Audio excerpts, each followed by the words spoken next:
Nagsulputang parang kabute ang ilang Facebook pages, Twitter accounts at mga website na sumusuporta o hindi kaya naman kontra kay Chief Justice Corona.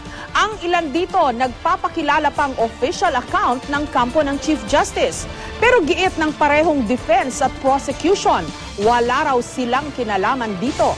May report si Tina Panganiban Perez. Sa pangalan pa lang ng website, malinaw na ang intensyon. Suportahan si Chief Justice Renato Corona. Sari-saring litrato ng Chief Justice at ng mga pagkilos na sumusuporta sa kanya, nakabalandra. In-upload din sa website ang ilang interview ng media kay Corona. Kasama na ang ilan mula sa GMA News, bagamat nililinaw po namin na walang kinalaman ng GMA Network sa website na ito. Sa Twitter, may nagpapakilalang official account ng Communications Group ng Defense Panel. At sa Facebook, may mga pages na sumusuporta kay Corona. Pero ayon sa mga abogado ni Corona, wala raw silang kinalaman sa Facebook at Twitter accounts na ito. Ito po ay nagmula sa initiative ng mga well-meaning individuals at mga concerned citizens na sa aking pong pananaw ay sumusuporta din po doon sa aming hangarin na magkaroon tayo ng independence ng judiciary at yung ipagpatuloy po natin yung rule of law.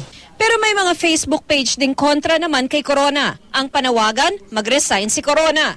Tad-tad din ito ng mga comment ng mga bumabatikos kay Corona. Daan-daan na ang nag-like sa ilan sa mga ito. Pero wala raw kinalaman dito ang prosekusyon. Wala ho, medyo low-tech ho kami. Sa oras na matapos ang depensa sa pagpresenta ng ebidensya, bibigyan sila ng impeachment court ng pagkakataong magsumite ng formal offer of evidence. Ang prosekusyon magkukomento rito. Posibleng tumagal ang proseso ng 8 araw, tulad ng magsumite noon ng prosekusyon ng formal offer of evidence nito. Susundan ito ng summation o closing statements na magkabilang panig na maaaring gawin sa iisang araw lamang. Kaya baka bago matapos ang Mayo, baka handa na ang mga senator judge na pag-usapan ng kanilang magiging desisyon.